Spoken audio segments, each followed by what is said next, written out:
Morning students, video की इस lecture में हम भरत वंशियों के वंश वृक्ष को जानेंगे। साथ ही हम भीष्म और अम्बा के विषय में जानेंगे। ठीक, देखिए ये कहानी शुरू होती है राजा शांतनु से। ठीक, राजा शांतनु का 2 विवाह होता है। उनकी दोनों पत्नियों में कौन कौन होता है? पहले उनका विवाह होता है गंगा से, ठीक, जिनके पुत्र होते हैं देवव्रत यानी भीष्म पितामह। दूसरा विवाह इनका होता है केवट राज की पुत्री सत्यवती से, और इनसे भी 2 पुत्र होते हैं। कौन कौन? एक चित्रांगद और दूसरे विचित्रवीर्य। ठीक, चित्रांगद जो होते हैं वो बड़े स्वेच्छाचारी होते थे। स्वेच्छाचारी क्या? यानी कि जो अपनी मर्जी से अपना जीवन जिए, सही गलत में फर्क ना जाने। ठीक, तो क्या होता है, देवताओं से युद्ध में उनकी मृत्यु हो जाती है। ठीक, तो अब बड़े भाई की मृत्यु हो गई तो फिर जो छोटे भाई थे विचित्रवीर्य, उनको गद्दी पे बैठाया जाता है। ठीक, जब वो गद्दी पे बैठ जाते हैं तो क्या होता है कि अब होते तो छोटे हैं, लेकिन वादे के अनुसार ये कहा जाता है कि जब तक वो छोटे हैं तब तक जो राज्य काज है वो कौन संभालेगा? देवव्रत संभालेंगे, लेकिन ये गद्दी पे नहीं बैठेंगे, है ना। तो विचित्रवीर्य छोटे होते हैं तो राजा वही होते हैं ऑफिशियली, लेकिन सारा काम कौन संभालता है? आपके भीष्म पितामह संभालते हैं। समय बीतता है, विचित्रवीर्य जो होते हैं वो विवाह योग्य हो जाते हैं। तब भीष्म पितामह सोचते हैं कि अब इनका विवाह कर देना चाहिए। इसके लिए उनको पता चलता है कि इन दिनों काशी नरेश जो है अपनी 3 राजकुमारियों का स्वयंवर करने जा रहे हैं।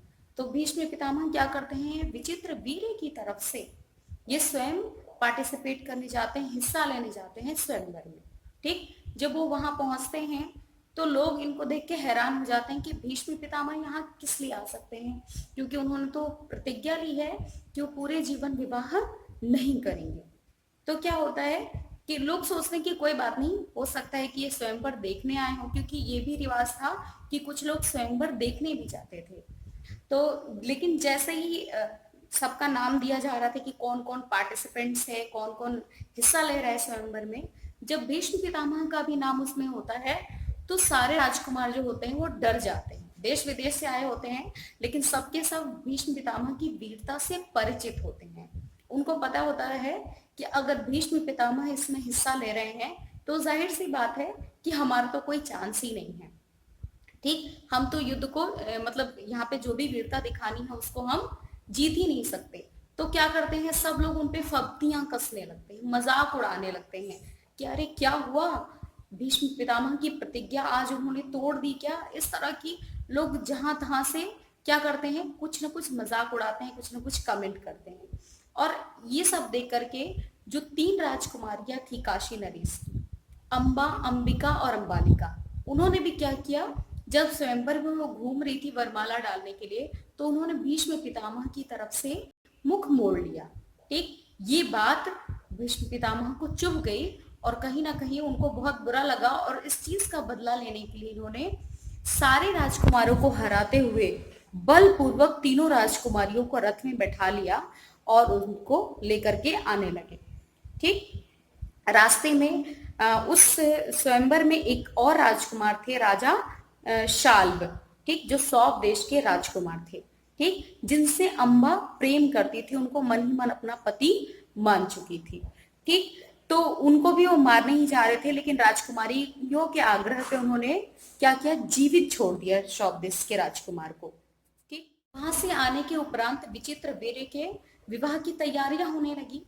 उस समय अम्बा ने क्या किया, भीष्म पितामह को अलग बुलाया और क्या कहा कि मैं मन ही मन सौप देश के राजा जो है शाल्व, उनको अपना पति मान चुकी हूँ। अब मैंने आपको अपने मन की बात बता दी है, अब आगे जो आप ठीक समझे वो कीजिए। ठीक, ये बात भीष्म पितामह को भी जच गई, उन्होंने बोला कि हाँ ठीक है। और उन्होंने क्या किया, पूरे सम्मान के साथ अम्बा को सौप देश भेज दिया कि हाँ आप जाइए और अपने इच्छा अनुसार राजा शाल्व से विवाह कीजिए। ठीक, ऐसा देख करके अम्बा बड़ी प्रसन्न होती है, वो सौप देश चली जाती है। इधर 2 राजकुमारियां जो है अंबिका और अंबालिका, उनका विवाह हो जाता है किससे? विचित्रवीर्य से। ये दोनों इनकी पत्नी बन जाती हैं।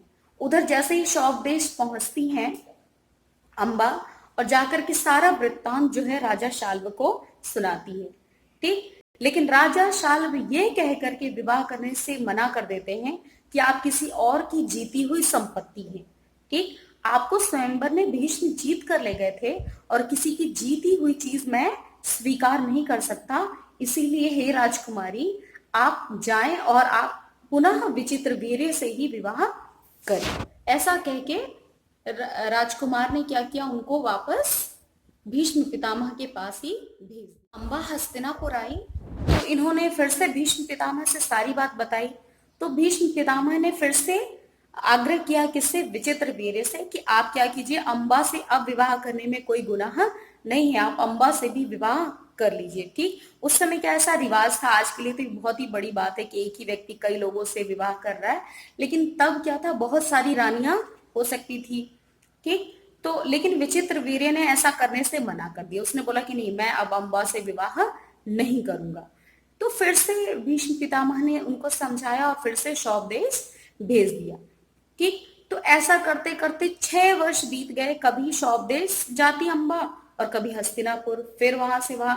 ऐसा करते करते उन्होंने एक दिन क्या कहा, भीष्म से कहा कि आप ही मुझे हर कर ले आए थे, आप मुझे जीत कर ले आए थे, और इस अनुसार कायदे से आपको ही मुझसे क्या करना चाहिए, विवाह करना चाहिए। ठीक, लेकिन भीष्म ने इनको अपनी प्रतिज्ञा की याद दिलाई कि मैंने प्रतिज्ञा ली है कि मैं विवाह नहीं कर सकता। ठीक, तो ऐसा करते करते जब 6 वर्ष बीत गए तो अम्बा जो थी वो काफी क्रोधित हो गई, किस पे, भीष्म पितामह पे, और उसके मन में एक बदले की भावना आ गई कि अब मैं इस भीष्म पितामह से बदला लेकर रहूंगी। और इसके लिए वो कई राजाओं के पास गई और उनसे आग्रह किया कि आप चल के युद्ध कीजिए, किससे, भीष्म पितामह से।